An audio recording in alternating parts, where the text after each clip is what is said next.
महिला वकील इंसाफ के लिए अफसरों के यहाँ काट रही है चक्कर। को घर में से खींच लिया, जाने के लिए तैयार हुए, घर से खींच लिया और खींच करके हमको पूरी तरह मारा पीटा और मुझे नीचे गिरा करके लात घूंसे से मारा पीटा और मैं मौके पे बेहोश हो गई थी।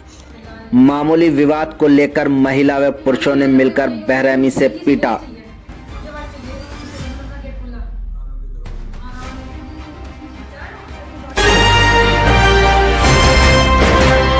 बिजनौर की एक महिला वकील न्याय के लिए अफसरों के चक्कर काटती घूम रही है, लेकिन उसे इंसाफ नहीं मिल रहा।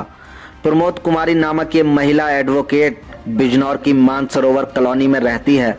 मामूली विवाद को लेकर 16 अगस्त को कॉलोनी की कुछ महिलाओं और पुरुषों ने मिलकर प्रमोद कुमारी को बेरहमी से पीटा था, जिससे वे बेहोश हो गई थी। प्रमोद का आरोप है कि पुलिस ने मामूली धाराओं में उसकी रिपोर्ट दर्ज की और एक भी मुलजिम को अभी तक गिरफ्तार नहीं किया। प्रमोद के साथ क्या क्या हुआ, खुद उनकी जुबानी सुनिए।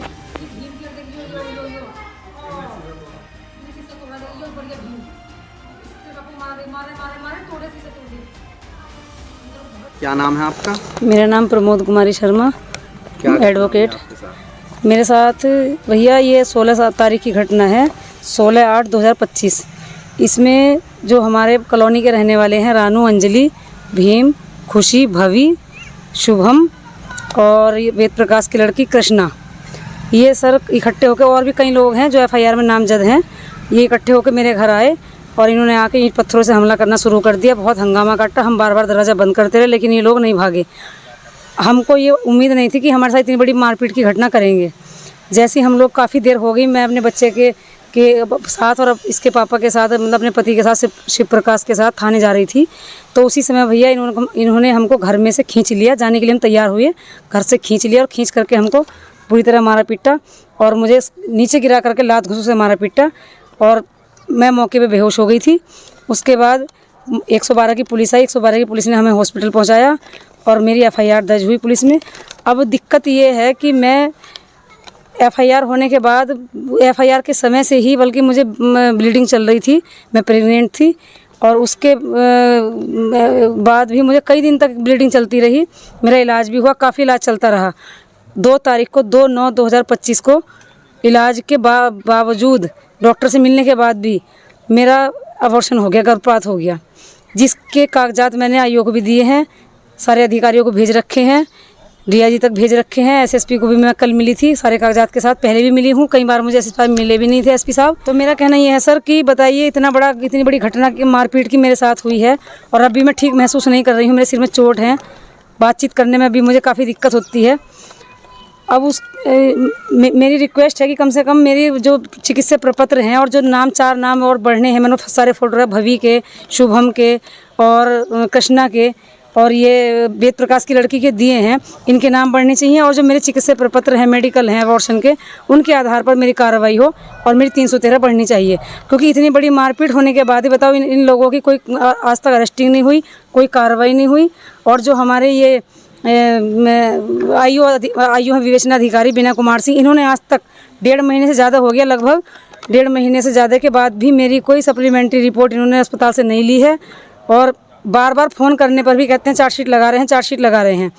और इसमें सर मेरे को दिक्कत ये है कि जब मैं कहीं जाती हूँ अपनी कार्रवाई के लिए, क्योंकि हम पीड़ित हैं, परेशान लोग हैं, हमारी सुनवाई नहीं हो रही है, तो हम कभी एसपी के भी जाते हैं, कभी सीओ के जाते हैं, थाने भी आते हैं, जहाँ भी मैं जाती हूँ, यहाँ तक कि दवाई लेने के लिए भी जब मैं अस्पताल जाती हूँ, तो इसमें जो नामजद अभियुक्त है एफआईआर, मेरी एफआईआर है भीम और उसकी पत्नी रुचि। तो भीम का भाई है गाँव मुदफरा, मुजफ्फरपुर केशो उर्फ मुदफरा, थाना कोतवाली शहर, जिला बिजनौर।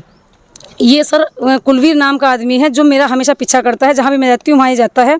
कल भी एसपी कार्यालय जब मैं अपनी सुनवाई के लिए गई थी तो ये मेरा पीछा करते हुए वहाँ पहुँचा और वहाँ जाके भी इसने हमारे साथ इस तरह की बदतमीजी करी। एसपी कार्यालय के बाहर मिला मुझे कि ज़्यादा कार्रवाई करेगी तो जान से मार देंगे।